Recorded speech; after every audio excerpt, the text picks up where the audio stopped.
Hey everybody, welcome back. It is so good to see you. And this time we have something a little bit different. Queen's University here in Charlotte invited me to do a talk to some of their business students on how to build generational wealth with real estate. So let's go and check it out. And I hope you find some value in the speech I was able to give at Queen's University. We're gonna go over like what it's actually about, but just to kind of set the stage, I'm not talking about being a millionaire, which you can be 100%, right? But this is just how to get started, okay? Why am I here?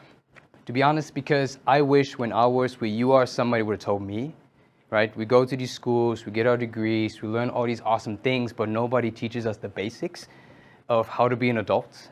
And I'm sure, raise of hands, who at some point has aspirations to own their own home, right? So pretty much, well, everybody does, right? But nobody prepares you for that. So that's one reason why I'm here. And also, why wait, right? Why wait to learn about this until it's actually time to do it, right? When your realtor tells you about it, or you be like, you know what, it'd be awesome to buy a house. I have no idea how to do it. Hopefully, this is of use to you. Hopefully it's of use to future generations, so your kids, your children's kids, right? So you can pass this on, because knowledge is power, right? All right, who am I? That's me. I was born and raised in Germany. Okay, I studied finance and then got my MBA degree when I moved here. Started investing in 2013, bought my very first property. Since then, for myself, I bought about 12 homes, bought and sold. Took a little break in between. We got to travel, figure things out, have a little bit of fun. So it can't be all business, right? So then sold a lot of them. Also helped a ton of clients as far as like buying their properties, either investments or primary homes. And now I own 2 more rentals, and my focus right now is fix and flip. Okay, that's kind of what I'm doing right now. So I'm gonna keep it 100%. I'm not a millionaire. I'm on my way, okay? But I'm not a millionaire yet. I don't own 100 rentals, right? I'm literally like maybe a step or 2 ahead of you. But it's a lot easier sometimes to pull somebody up if you're only a couple steps ahead versus I'm 10 steps ahead, and it's hard to relate, right? So also, like, I feel like it's a disservice. Why wait till I get to a certain point to teach? Why not start now, okay? And if a kid that came here from Germany, it's a really, really small town, okay? Nobody ever thought about investing in real estate or buying a house, came here, I didn't speak any English, had to learn.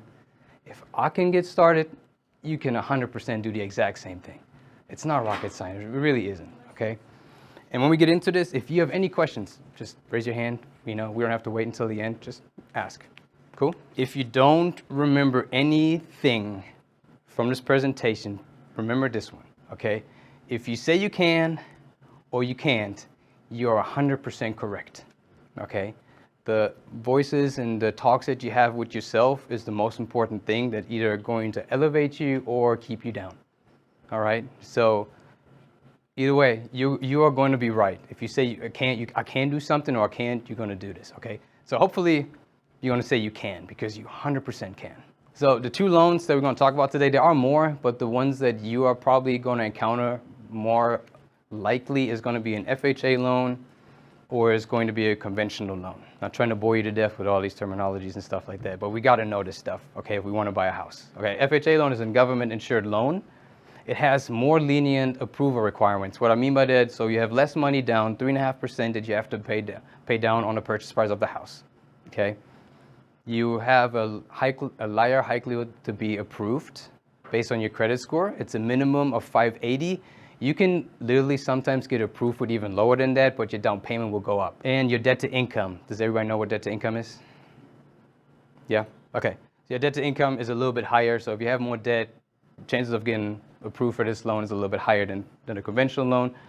But it does have stricter appraisals. We'll talk about appraisals here in just a little bit. When the appraiser goes out, there are certain requirements because the government makes harsher requirements on there. In order for it to get approved and be able to go all the way to the closing table, they're going to be a little bit harsher, like peeling paint. If you have like wood rot or anything like that, it can be very small sometimes. The appraiser is going to flag and has to be fixed before it can actually be sold to you. So this is a big one. Mortgage insurance premium, okay? With an FHA loan, if you put 3.5% down, your lender is also going to add an insurance premium on there, which means it does not go towards your loan. It does not pay off anything. It's literally just an insurance for your lender and extra money out of your pocket.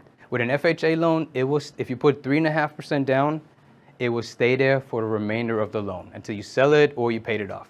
Okay, so you're paying extra money every month with this. You can negate that a little bit if you put at least 10% down, and it will fall off after 11 years. Keep that in mind, especially when we go to the next loan. And you cannot buy an investment property directly with an FHA loan. It is only for primary use. Okay, even though it sounds awesome, right? You can buy an investment property because you have more or less percent down, but you can't do it directly. However, you can buy it as your primary home and then live in it for a year, and then you can rent it out. It's a cool way to get started. And who is this good for? Somebody with improving credit, right? It's not that good. Somebody doesn't have as much money as far as like saved up, and they have a higher debt to income, right? So people that have a little bit harder to be approved, they're a little bit more lenient. That's what an FHA is good for. It's a great loan. It's a great product. It's just something to be mindful for. The conventional loan, it's not directly insured by the government, and it does not have has stricter approval requirements, which means you got to have sometimes more money down, except there's one caveat. If you're a first-time home buyer and you can qualify for this loan, you can possibly only pay 3% down. Typically, it's 5%, 5 to 20%. Minimum is 5. And you also have to have a better credit score, a 620, and your debt to income is 50%, so it's a little bit lower. Here is where this loan gets interesting, the primary mortgage insurance. If you put 20% down right out the gate, you don't have to pay it, so it saves you money. It's the exact same thing with the FHA, it's just called a little bit different. Or when you pay your loan down, you can do it at any point in time. As soon as you have equity of 20%, that will fall off. It saves you money every month, okay? So when you're out shopping for a home, just keep those things in mind. And this will come up again when you talk to your agent or when you talk to your lender. And you can purchase an investment directly as a conventional loan, okay? Most investments are bought with a conventional. But then your down payment changes 10 to 20% typically. And it's good for somebody who has good credit, has some money, lower debt to income, or wants to buy a more expensive home because the loan value on a conventional can go higher than it can on an FHA. Can you apply for both loans? You can. Yeah, you can compare if you wanted to. Yeah. So when you talk to a lender, usually you can see where you fall and which one makes more sense, right? And you can literally compare which product literally would be a better use for you, 100%. Do they run your credit score? They do. But doesn't that like dock your credit score? It does. Yes, it does. But you should always compare different lenders. And the cool thing is, if you do it in a certain time frame, I think it's maybe 30 to 60 days or so, right? It does not ding your credit twice, right? Because it's for the same use. So. With a FHA loan, could you buy like a duplex or a triplex? You can 100%. Yes, anything up to 4 units, right? We'll talk about that as well. Yeah. Mm-hmm. Yes. You go ahead. When you said you could have to live in your house for a year before you can. Right. Can you rent? Well, can you rent it out while you're living in it? Well, it gets a little gray there. You're not supposed to. Okay. You're not supposed to rent it out, but you could. Yes. Yeah. I was just curious if you could briefly, I know this isn't the point of your presentation, Sure. But when we say like a credit score 620 versus 580, like actually 620 is not super high, right? Right. Because that's out of how many, like, Right. maybe, and then when we think about debt to income, can you talk a little bit like what debt is included? Because it's really what is in your name. Correct. Right? So maybe just briefly, if you could kind of Yeah, like, sure. what is a high credit score Right. versus and what debt is included Yeah, in that? okay, great question. So obviously the scale, the highest is like an 850, right?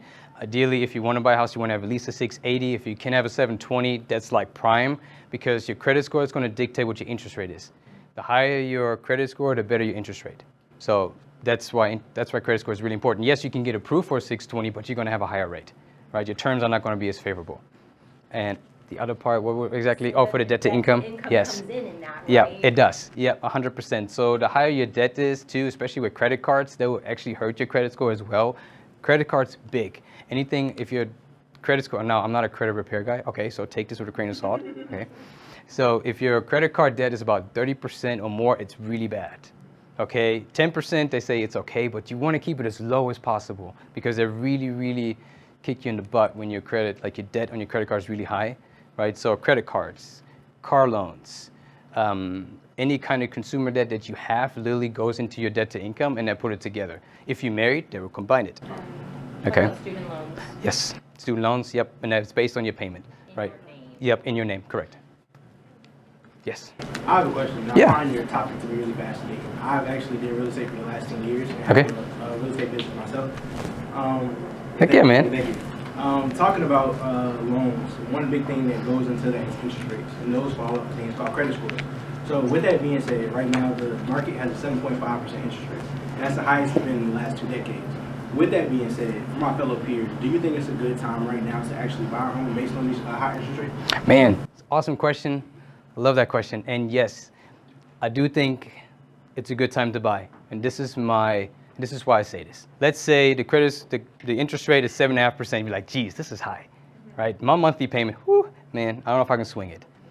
But if you wait a year, you don't know where the interest rates are going to be, but appreciation in Charlotte is roughly about 7% or 5%, right? Let's say a house is $500,000 that you're looking at. Let's say for easy math, it's 5% appreciation, right? You wait a year, the house that's $500,000, now next year is $525,000. So it's $25,000 more, right? And let's say your interest rate goes down by 1%.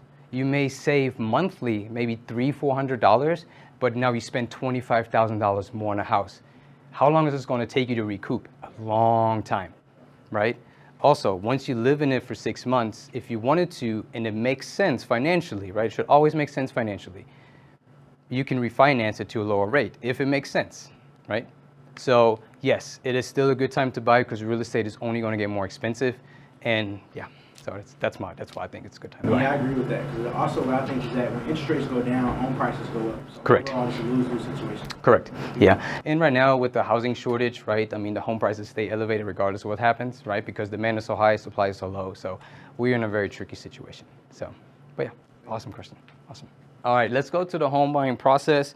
I'm trying to go through this fairly quick, but I want everybody to understand. Who in here has already bought a house before? I know you're definitely familiar with it. Anybody else bought a house here before? You have? Okay, awesome. Well, let's take a look of how we actually do this. So the pre-approval, this is the very first step. This is when you talk to your lender. And then it's like, Kevin, when should I talk to my lender for the first time? It's like, well, as soon as you have that thought of possibly buying a house in the near future, you should talk to your lender, because I call it being proactive, right? Let's say your lease is up in a month, and you're like, you know what, it'd be really awesome to buy a house. And then next thing you find out, the terms that the lender is going to be able to give you are not that nice. So what are you going to do? Sign another lease, wait another year, house is more expensive, right? But if you know in the next 6 months or so, you might be thinking about buying a house, you can talk to a lender now, see what your options are. Can I do an FHA? I really want to do a conventional, but my credit score is not there. Now you can be prepared and work towards that so you can get the best terms for your loan, right? So talk to your lender whenever that thought comes up, and then just be proactive. Sorry. So when you're developing your credit score, does it start high and then like does it start with the, I believe you said 850? It starts low. Your credit score, if you either have no credit or I think it goes as low as 350, and then you just build it up from there, right? You can do credit cards. Credit cards can be a great way to build credit because sometimes you get easily approved, but don't get carried away, right? Use it, pay it off every month. Use it, pay it off. That way you don't pay any interest, right? It's borrowed money for 30 days and then pay it off. It's just when you don't pay it off and let it accumulate is when it's gonna start counting against you. Yeah, go ahead. Yeah. Just out of experience, in my experience, it's hard to build your credit score up. It's easy to take your credit Oh, yeah, score 100%. down. If you miss one payment, you're like, holy smokes. Right. Oh yeah. It's very true. When do you know how to talk to a lender, and where do you get a lender from? So you can, if you have family members that know somebody, you can talk. If you know an agent, if you are, I can definitely give you some context if you're thinking about doing that, right? So yeah, I would definitely talk to somebody you trust because there's a lot of lenders out there, and that's why I always say interview at least 3, right? Because their terms might be different, right? What they charge and fees might be different, right? One was like, geez, the fees are high, right? So that's why you always want to have something to compare. And it's just consultation. It's not them like getting everything in order. So it literally just depends how far. If you know you're gonna pretty much buy a house soon, right? then you want to talk to them. They need to run your information in order to really give you a real profile of where you're standing, right? So, but yeah. But if you want, I'll definitely get you some contacts, okay? So you can have those in your back pocket. And there was, yes. What are some of the best credit cards for like college students that are just starting out building their credit? Ooh, I don't know if I'm the right person to ask. First one that comes to mind might be Discover, but yeah, that's what I used when I was in college. I had a Discover card, right? I was able to get approved. But yeah, to be honest, I don't want to mislead you. I'm probably the wrong person to ask when it comes to credit cards, sorry. Now, the terms of the offer, okay, that can vary. That's literally where we're going to put in, like, what is the price? How soon would we like to close? What is going to be our due diligence fee, which you're going to talk about? What is going to be our earnest money? Are we going to ask for any closing costs? Do we want certain things to stay with the house, right? So whatever we want to do, we're going to put that in the terms. Then the due diligence fee. So there are some out-of-pocket expenses, okay? Guys, I'm going to let you know right now, if you want to buy a house, it is going to take some money, okay? Some people say, I want to buy a house, but I don't really have any money. It's like, there's going to be some money, right? The due diligence fee is going to be an out-of-pocket expense pretty soon, right? As soon as you go on that contract, due diligence fee goes directly to the seller. You will get it back towards your loan later if you close, okay? So that is one. And the price of the due diligence, there is not a set amount. It literally just depends. It depends how competitive it is, because the more due diligence, the more competitive you offer.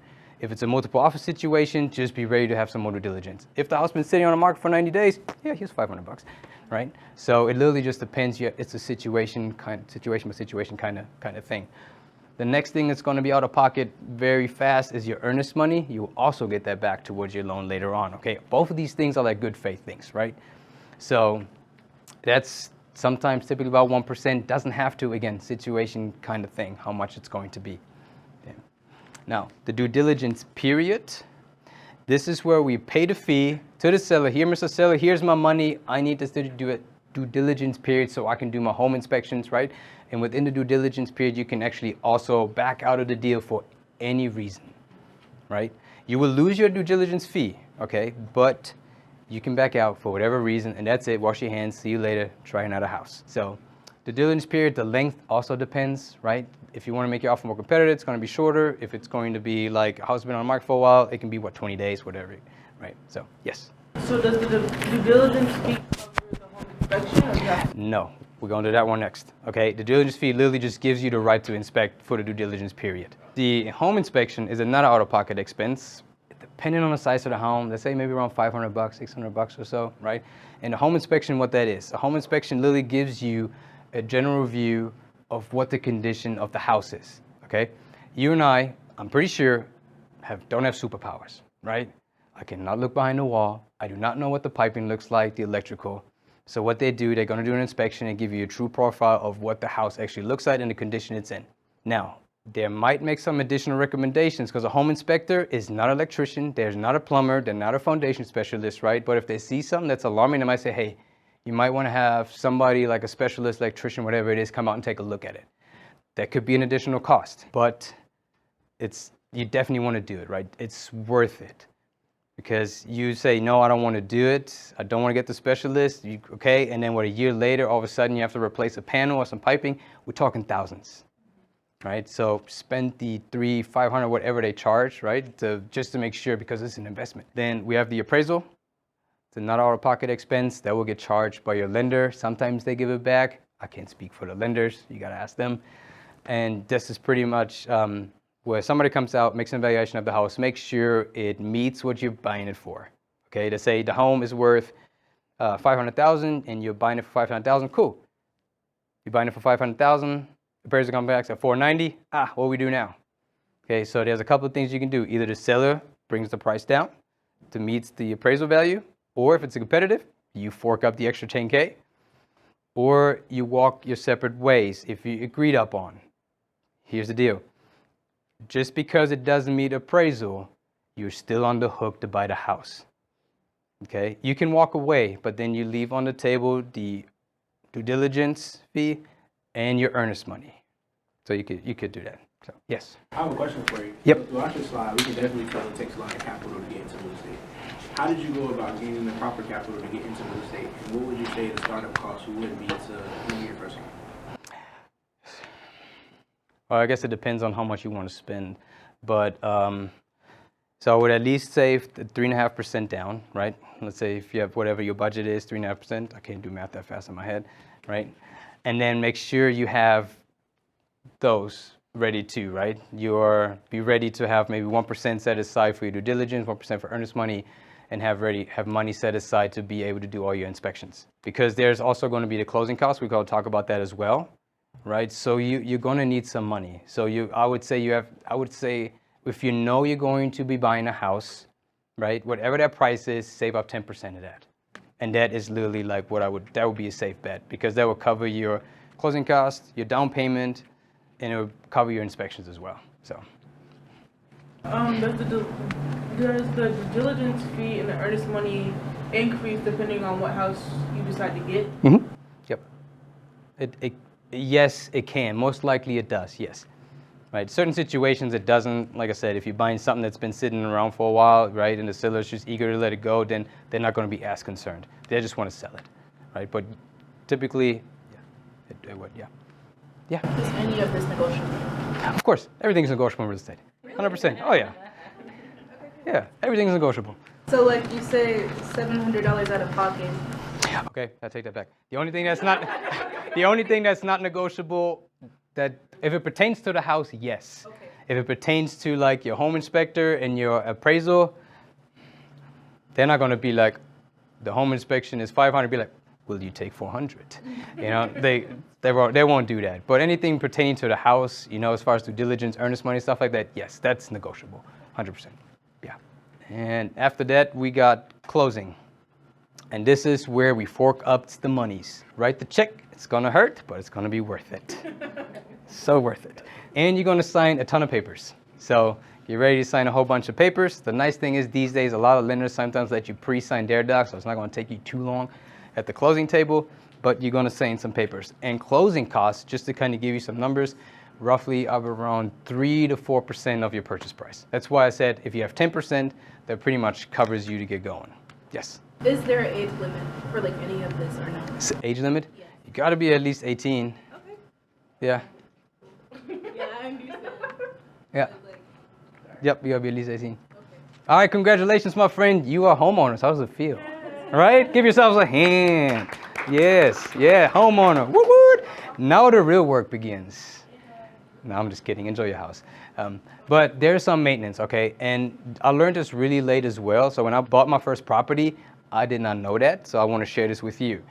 There's the small things you do to your house that can really pay dividends, right? You take care of your house, the house will take care of you, right? So your HVAC, right? If you have your HVAC cleaned, usually twice a day, spring and the fall, right? Because also when you change the system, right? You go from AC to heat and stuff like that. Have it cleaned out, have it inspected. Guys, this can be huge, right?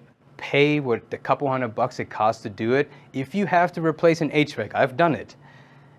You talking a lot of money. Like be ready to fork up 10K or so, right? So it is very expensive. And then changing your filters, right? When you're a homeowner, just change that filter. It expands the lifespan of your HVAC unit, right? Super small thing, goes a long, long way. Clean out the gutters if you have gutters. Who knows why a house has gutters? For the rain? Yes. Why exactly for the rain? Because the way Americans build their house, the reason you have gutters is because when it rains, you don't want the water to enter inside the house. You want it to stay on top there. So the gutters have kind of like a foam that kind of protects that rain from entering inside the house. Close. Very close, but yes. So a lot of times gutters is to redirect rain away from your house, right? Because you don't want the rain to be directly close to the soil or where your house is, because it's going to moisturize your soil. Your soil gets moisturized, and then it's going to cause foundation issues because there's going to start being movement because the soil is going to be different consistency, right? You don't want to mess with foundation issues either. They're very, very expensive. Can be very expensive. Also, been there, spent over $10,000. It's a lot of money. Budget for upcoming expenses. Newsflash. It's not if something goes wrong, it's just when it goes wrong or something breaks. It will break. Yes? Related to that, what's your take on home warranties? Do you advocate for them, or do you say, oh? No, I think it's a good idea, 100%. Yeah, I think a home warranty is good, and I think I probably should have put that in there, so thank you. So home warranty you can buy, or when you make your offer, you can even ask the seller to pay for it for you for like the first year. So home warranties can help you, right? If something goes wrong with your HVAC and something goes wrong with your hot water tank or stuff like that, that you can make a claim, pay your deductible, they pay the rest. Read the fine print, everybody's a little bit different, right? They don't always cover everything. You can even cover your appliances, like your dishwasher, fridge, and stuff like that. So home warranty, they're worth the money. I mean, that costs you, depending on what you want, maybe around $750 for the year or so.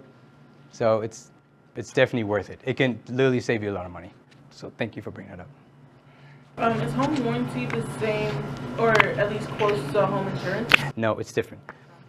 Home insurance is a little bit different. So home insurance is if like your house burns down or flooded, which you need extra insurance for that one. They'll cover stuff like that, right? Or if somebody runs into your house, they'll fix it. Home warranty is literally just more so the mechanicals of the house within the house to kind of cover that. Okay, so it's a separate kind of deal. Whew. All right, that's the foundation. We're feeling good, yeah? Let's get into the more juicy stuff, man.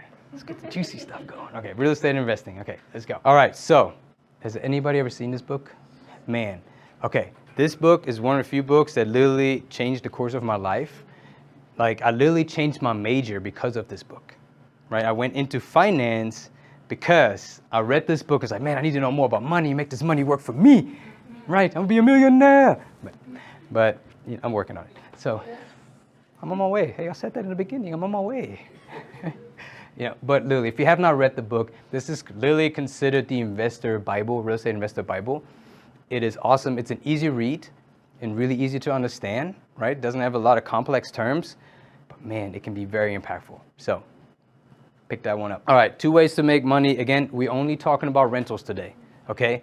Yep, you can fix and flip. Yep, you can wholesale, novation, all these fancy things, but that's not what we're doing. We're here to generate wealth. I'm not saying you can't do it with this, but we want to create wealth. With rentals, that's the way to do it because you own it, it appreciates, somebody pays it off, winning, okay?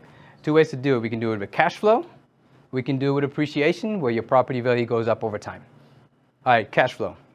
The way we get profit is profit equals rent minus the mortgage, taxes, insurance, management, and repairs, okay? Mortgage, taxes, and insurance is a given, right? That should always be in your calculation. Management, you can self-manage. If you only have a couple, like I self-manage right now. Before I had a management company, be honest, they're hit and miss. They can be very terrible sometimes. It's even more work sometimes. So, you know, optional if you want to self-manage. And repairs, you should budget for repairs. Unless you already have a nice little nest egg, then you don't have to. That's why I kind of put these like in yellow, so you don't have to include in your calculations, but they're smart to do. You can get more fancy, you can do CapEx, like all that kind of stuff, but for basic numbers, that's what you want to do. Cash flowing $200 to $500 on a single family home after your expenses is pretty good. You're in the black. So don't expect to get rich quick on this. It's not going to happen. If that's the case, I'm sorry, you're going to be very disappointed after this talk. And don't hate me. I'm just keeping it real. Okay, so but it can pay a lot of dividends if you just persistent and stick with it, just like everything else, right? I mean, who in here is a senior? Okay, so we got seniors. You stuck with it. You're almost done, right? It's going to be so worth it. It's the same thing. It's the same concept. You always just want to stick with it and be persistent. So how do we get started? There's a couple of ways we can do this. We can do a primary home, right? And then just repeat the process. We buy our primary home, do it again. We can do house hacking, or we can buy fixer-upper properties, kind of what I do. Primary home. Live in it for at least 1 year and repeat the process, okay? Especially with the FHA, we just talked about you have to live in it for at least 1 year and then repeat it. Also, everybody's a little bit different. Even if you do a conventional loan, you know, obviously you got to save up some more money, repeat the process, right? So you just keep going and going and going. Both FHA, conventional loan will work to do this. Now, here's a cool little strategy. Keep this in mind. If your credit is good, you got some monies. If you do a conventional loan, first-time buyer, remember, it's at 3%. Cool thing is now you still qualify for an FHA because you haven't used it yet, right? So you can buy your next primary home for 3.5% down. Man, you're saving some money. And that's why I think sometimes these conversations are so important, right? A, planting seeds and creating ideas, right? Get outside what we currently already know and be creative. And then also be like, okay, I want to do this. I want to buy a home, but I know it'd be awesome to own an investment. And then knowing I can do a conventional first and then FHA, man, that saves you thousands of dollars, right? This is money right now. This is gold. It's gold, right? So when you do this process, there is a limit of how many you can own, right? If your goal is to own 100, this process cannot be repeated 100 times, max maybe 10, right? Eventually, that cap you off at some point, and also your debt to income is going to be too high, and you won't be able to do it anymore, okay? So great option if you only want to own several rentals or few rentals and lower out-of-pocket costs. House hacking. Now, I wish I would have known this when I was in your shoes. Now I can't do it. My wife won't let me do that. She'd be like, no, we're not house hacking. There's no way. But like we talked about earlier, and you brought this up. Yes, you, sir. Good, sir. You're awesome. Is that you can buy with just a regular loan, right? A residential loan up to 4 units. It's considered still residential and you don't need a commercial loan. So what this means is you could literally just buy like a 4-plex, right? Rent out, live in one, rent out the other 3. Man, you are living mortgage free and probably making some money. Right? Now, obviously, they are more expensive to buy, right? Obviously, you can do the same thing with a duplex, triplex, and all that good stuff. Put 3.5% to 5% down.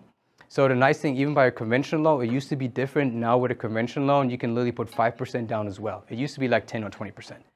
And now you can do 5%, and FHA still counts 3.5%, right? And you can buy your investment. Super awesome. You can also do the same thing renting out rooms. So if you buy a house, if house hacking doesn't have to be like a multifamily, it can be one house, you can live in one room, rent out the other 2, right? And make money that way, right? So that's a cool way to do it. All right, now this is where I live. I love this part. So buying fixer-upper homes. It is more involved. You have to know a little bit about remodeling, right? Because you have to crunch numbers a little bit different. You just got to know some more stuff, and you have to find the deals to do it, right? Because you have to know buy it below market value, right? Then you have to put money into it, and you want to make sure that when you're done with it, it's worth more than what you owe, right? Which is a really cool place to be, but also your down payments are higher. You technically could use the same thing, like the 3.5% or 5% down and do it, but you would have to use your rehab money out of your own pocket. Right? With the 10 to 20% down, you can use a commercial loan, right? That's what I do. And you bundle it all in together. Your purchase price plus your rehab cost. As long as it appreciates, as long as it's like within 80% of the value of what the after repair value, then you can buy it and use that money. If executed correctly, there's a higher potential of cash flow. There's a higher potential of equity already into the home, right? So if you do it and you can sell it, that's what fixers do, or flippers, sorry, yeah. So that's what they kind of do, yes. Is there like a certain turnaround time, like you have to buy and fix the home? So if you do a commercial loan, usually you want to do it within a year, and then you have to permanently finance it. A lot of times you can do like interest payments only, right? And then you have to refinance it or permanently finance it. So that's but like, if you get it done, like within, let's say if you get it and you're done within like 3 months, are those rates the same? Yeah, you can lock into your rate, yeah, and it depends. But yes, you can get a rate. A lot of times with loans like this, it's either it's called an arm or like a balloon, right, where it changes over time. So it's fixed for 5 years and then it changes, right? So that's the only thing that you have to consider when you do something like that. But yes, I bought rentals before, and I got my rate fixed rate, got the money for rehab, and that's pretty much it. Yeah. Yes, sir. I have a question for you. So just to make sure I understand correctly, Please. you're overall a flipper, correct? No, I actually like buy and hold rentals. The only reason why I'm not buying rentals right now is because of the rate. That's great. Right? And right now I'm doing fixer uppers, literally just to stack my money. And once the rate goes down, I'm going to use that money to buy more rentals. That's amazing. Because one thing I wanted to talk about was or flipping houses is a great way to gain cash flow. Yes. Overall, so with that being said, one big thing that you have to look at when it comes to flipping a home is the backside of it, which is taxes. So overall, you do make a lot of money when it comes to cash flow, buying a house, yes, selling it for right, a good portion, a profit portion. Right. But on the back end, Uncle Sam always makes sure he gets it. He always has hands open. Yeah, for sure. So yeah. How does taxes play, if you could explain that to the class, in flipping on the backside? Okay, sure. So 2 ways we can do this, right? If you really want to be nifty, you can buy a property, flip it, do a 1031 exchange, which is a tax strategy, right? Which allows you to defer taxes, but you have to use that money to buy another property, a like property, and then do it again, right? And you can keep doing this. At some point, Uncle Sam is going to come and wants his money, right? But you can defer it till later. So you can stack up some cash and then later pay your taxes, right? That's one way. I'll come back to you 1 second. Or obviously, right, when you do fix and flip, and you don't want to do a 1031 exchange because you don't have a property lined up, right? Because you do have to find a property within a certain amount of time to do this. Just budget for your taxes. Could you have a business and make it a tax write-off? Not really. So tax rentals are great for tax write-offs, and we'll talk about that too. I think I wrote that down, right? Rentals are so much better.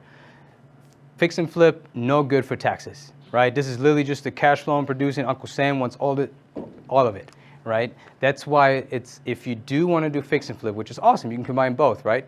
Do fix and flip, buy rentals. Rentals will help you bring down your obligated taxes, right? With depreciation, when you buy rentals, usually a loss, right? So that's why when you combine both, that's the best way to do it, to keep the most of your money that you generate on fix and flip, which is a lot higher than it is for buying rentals. Yeah. I guess 2 things. Maybe like a option 3B is also to live in it as a primary residence while you fix it up. And Alan, for your question, this is something I was thinking of. Part of option 1 is probably also buy your first home, live in it for the 2 years, and then if you want a multifamily, the 2-year, there's tax rules that allow you to be basically tax-free up until a certain amount that you can then reinvest into like a multifamily in so many years. And there are real estate accountants who like specialize in this. I'm not one of them, but these are just some things to like. This is an awesome presentation. There's so much you can possibly. Yeah, you can do a whole bunch. You can get very nifty with this, right? But yes, you can live in it for 2 years, and then also you don't really have to pay capital gains if you sell it.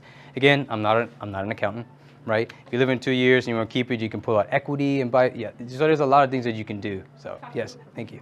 Yeah, definitely. Is there a limit to how many 1031 exchanges you can do? Ooh, that's a good question. I really don't know. That probably is, but I really don't know. I don't want to tell you wrong. I don't know. I've never reached that. So. To answer that question, I don't think there is the same answer he had. I'm not sure, but I do think you can do as many as you can. And I want to say that you made a great point about the tax benefits of the 1031 exchange. One thing that I definitely wanted to harp on too is that not only is it good for tax purposes, but it's also good for building equity in your loans. That's a really good thing. That's really good. Yeah. Also, buying a fix-upper, it doesn't have to be anything elaborate, right? It can. If the paint is bad or bad wallpaper, right? A lot of people sometimes don't want to do it because, they look at it ugly. So you can sometimes get deals on something cosmetic. If you can find that, that's awesome because it's not very involved. Yes? What kind of things are turning you away from the fixer-upper, like radon or area or what kind of things? I mean, radon, that would suck. But no, well, literally, honestly, nothing as long as the numbers work. I've taken on foundation issues, roof issues, HVAC doesn't. As long as the numbers work, that's okay. As long as within the budget and you budget for it and everything works, that's okay. It doesn't matter. Anything can be fixed. You just gotta know what you're walking into and what you're working with, right? So that's kind of how I approach it. And now, if it was my very first deal, and it had like foundation issues, needed a new roof, and like I don't know if I would want to do that. Probably not, But again, as long as the numbers work, anything usually can be fixed. So. Yes. I have a 2-part question for you. Yep. And I'll leave it one. No, you're good. Fire away. But a beginner argument when it comes to real estate is that you should figuring out which side is better. Having a good deal, like finding a good deal, or making a good deal. Which one do you think is better? And then second, when it comes to buying a fix and flip, what are some things that you look for in buying a good deal? Okay. So the first one, making it or finding a good deal. When you're a beginner, finding a good deal is probably better because making a good deal, sometimes you can make a good deal in your head and it's really not a good deal, right? Because you'd be like, oh, it only needs some paint and then this and I can do this. Or you evaluate your property and think it's going to be worth that much. No, man, it's actually going to be $30,000 less than that, right? So in the beginning, if you find a good deal and you know it's good, and don't make it a good deal, right? You can get carried away so fast, right? So, if that's, so what is it? A round a square peg going to a round hole, right? I mean, don't really work. So that's how I would approach it, right? Finding a good deal is better than trying to make a deal because it can be bad. And the other one was finding a good deal for fix and flip.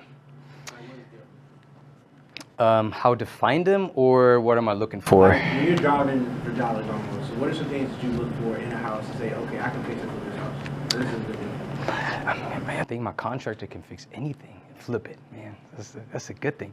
But if I look for it, like if you really, really want to get into this, right? It wasn't really part of the presentation, but we talk about it. If you want to drive for dollars, like it's really cool. If you see like overgrown bushes in the houses, or you see like papers on like the front doors and stuff, where the house just looks like it's like, man, it's seen better days. Those are the houses that kind of like write down. You can skip trace it, like get the owner's information, right? And you can email them, call them. Man, that's the work that nobody really wants to do. It's very uncomfortable. You have to make cold calls, you can do flyers, and it takes a lot of persistence, and it's a numbers game. If you think you're gonna find a deal after 5 postcards and somebody says, yeah, I want you to sell I want to buy your house, I only want $20,000 for it, it's worth $400, it's not gonna happen. If it does, awesome. So it just takes persistency, so yeah. I hope I answered that question. I don't know if I I have a question. So, what if like you were looking for a house off of like Baby Ford, and you would say, okay, this is like, or like in an area that's like being gentrified, do you go to the house that's for sale and then like fix it up to the standards of like the other houses that are there, or do you keep it in the same condition that it is? Like, to what? How much do you fix it up? You fix it up to the standard of the neighborhood, right?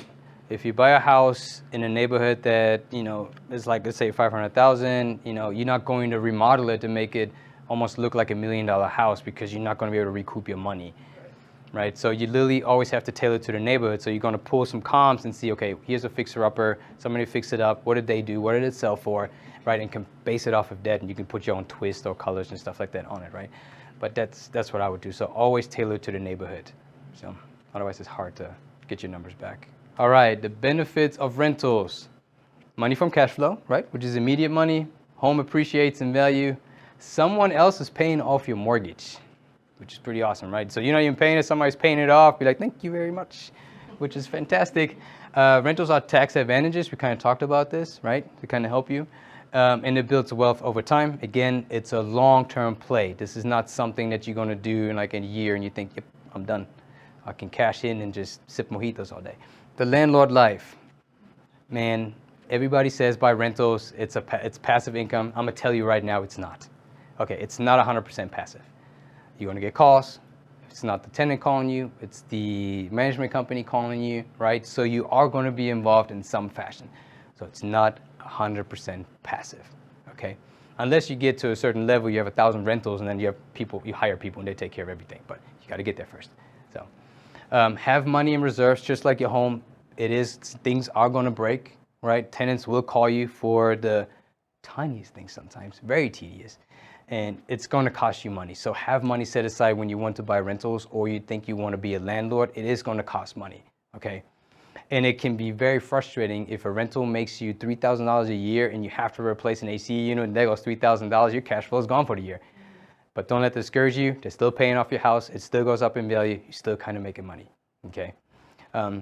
Screen your tenants very, very well. Very well. Be very picky. If somebody comes with a sob story, I'm sorry.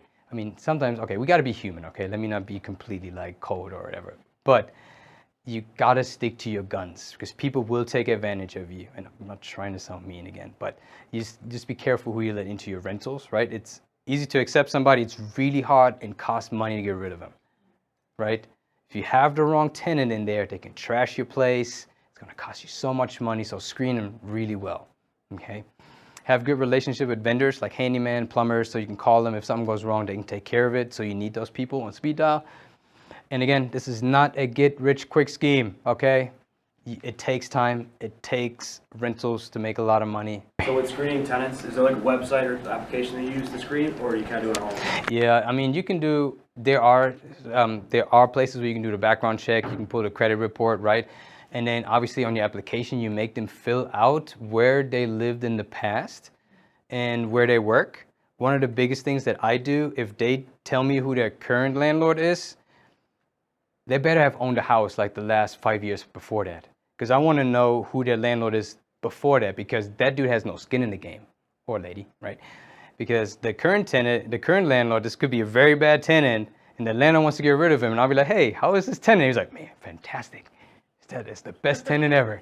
And then you get that tenant 3 months later and be like, bro, this is trash, right? So I love talking to previous landlords because I can get a full picture of what that tenant was really like. And then I also call and verify that they really work where they say they work and that the income is correct. And if they say, I'm not going to talk to you, well, hold on, I have a form for that. You have your tenant fill out the form and be like, you have to tell me. So, yes. What's like a typical credit score you look for, like in a range? At least it's around 600, 620 for sure. I have made exceptions, but that's also based, everything else is good. They have good income. Verify with like other landlords that in fact they are good tenants. Sometimes people go through a hardship, right? And something bad happens that they couldn't do. So you do want to take other things into consideration, but you do want to be picky. So,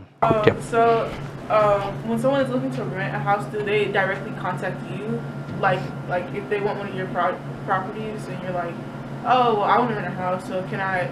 Do they have to go through any other loops, or do they just come to the landlord? If you want them to. Usually, like you can put it on Zillow or Realtor.com or where Craigslist, wherever you want to put it, right, on multiple sites. And usually you put your number on there or your Google number if you don't want to use your personal. And then they just call you directly and you just talk to them directly. It's honestly, it's the best way because nobody cares about your property like you do, right? The management company is not going to care as much as you do. So if you screen them directly, unless you have too many and you don't want to do all that, right? But yeah, you just have to talk directly. So I recently had a screening with the potential tenant. Okay. And they had some character traits that weren't the best. I want you to try to break down why you think this screening didn't go well.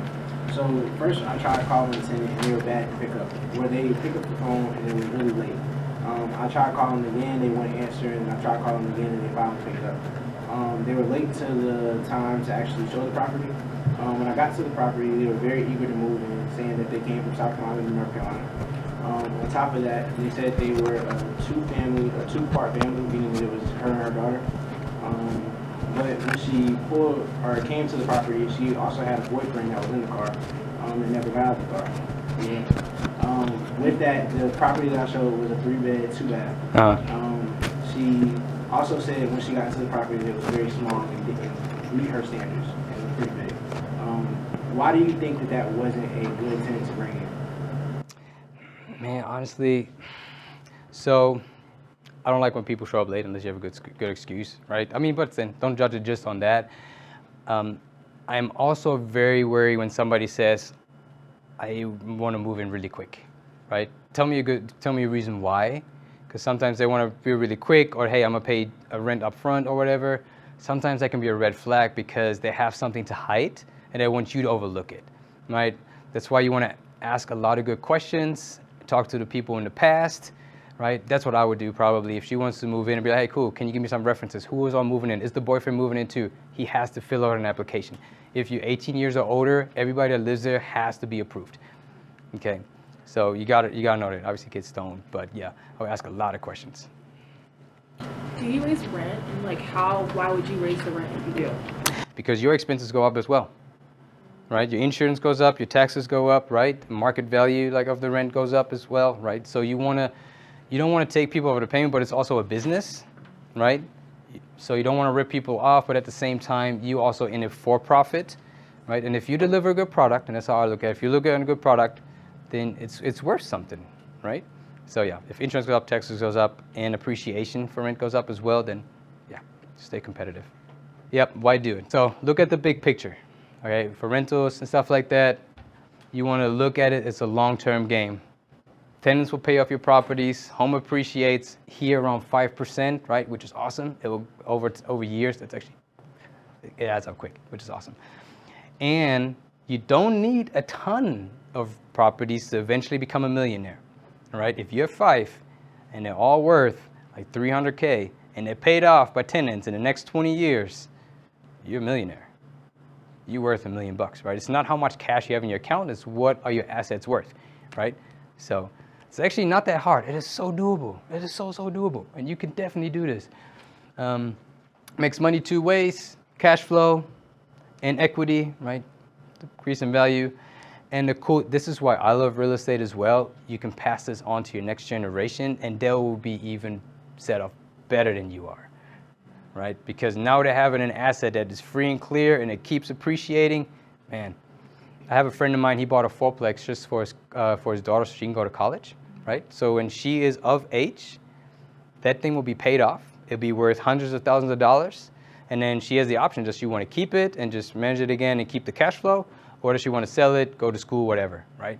It's cool, that's an awesome idea. Can owners of the house take out a home equity line of credit and then use that money to like pay for any like things that may come up? Can that be like the nest egg? I wouldn't use it as a nest egg, right? Because now you have to pay that home line of HELOC, you have to pay it back, plus it's also higher interest rate a lot of times, right? So you have to pay it back plus interest, so I wouldn't use it, right? If you really needed to, yeah, go ahead, but make sure you have a plan of how to pay it back fast, right? You can also use it to buy new properties, but that's a whole nother thing. Like we don't have to go into that, but yeah, yes. How long are your mortgages on your properties usually? Since it's a commercial loan, they are 20 years a lot of times. Now, sometimes you can actually get 30 years on commercial as well. But if you do a primary, then you can do 30 years. And I should have probably said that earlier, that a loan is typically 30 years. So, or 15 if you want to pay off faster. So I know right now there's 15 and 30, but I was reading an article where they were talking about a new mortgage fixed loan where it was looking at 45. Yeah, I saw that, yeah. Talk a little bit about that? Well, I can't because I don't know too much about it. So thanks for putting me on the spot. But I did see that. So now here's the thing. If you do 45, your payments will be lower, but you're going to pay a ton of interest. If you pay this thing off in 45 years, you pay, man, look at that statement, how much interest you're paying. Because the way a mortgage works, it's all interest loaded up front. You pretty much pay all interest and then a little bit of, and then it kind of just goes up and it kind of flip-flops. Okay. So yeah, I would not want to do 45 years. Unless I really needed to, right? I would at some point want to refinance that thing. Why would someone choose 45 years? Payment. It'll be a lower payment because it's stretched out, right? If you buy a car for, like I say, a 3-year or 6 years, right? Your payments are just thinner, but the interest might be a little small, but it's interest over so many more years that it adds up so much. Yeah. Would it be smart to get a longer loan, but you intend to pay the house off in 5 years? Yes, 100%. If you plan on doing it, you can do it, then yeah, absolutely, go do it. Yeah, sure. Yes. Do you have a system for holding your properties? Do you use individual LLCs? Yeah. Or one big LLC? One big LLC.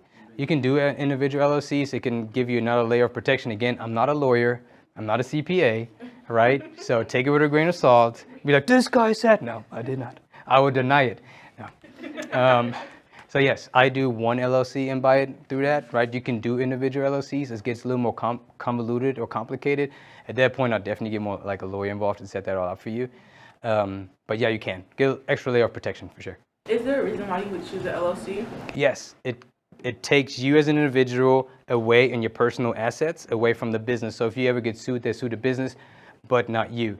Now I do hear and read that depending on what you do, you have to follow certain guidelines in order to properly run your LLC, or they can still come for your assets. But yes, that's kind of what it is. It's just protection so they don't come for your personal, like car, house, and stuff like that. Yeah.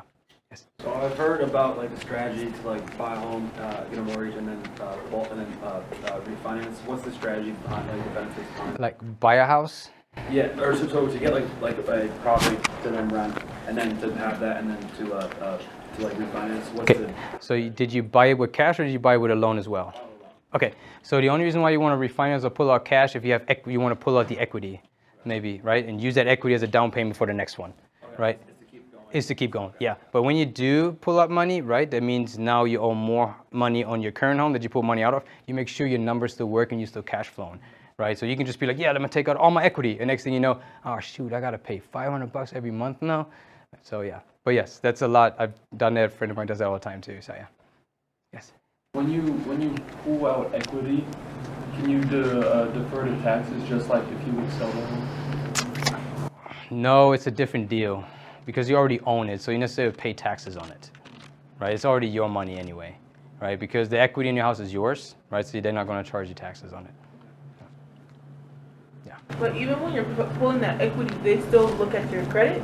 Yes. No, not necessarily put it on your credit. So they're pretty much just going to look at like what is your home worth, and they're going to give you a percentage, right? They usually don't give you 100% of the equity. Usually they give you like 80% or 75% of what the home property is worth, right?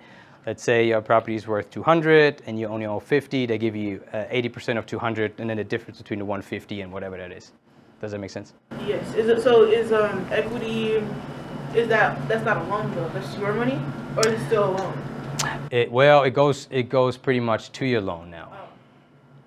So when you're finding a home to rent, you have an equation to make sure that you're making up per month.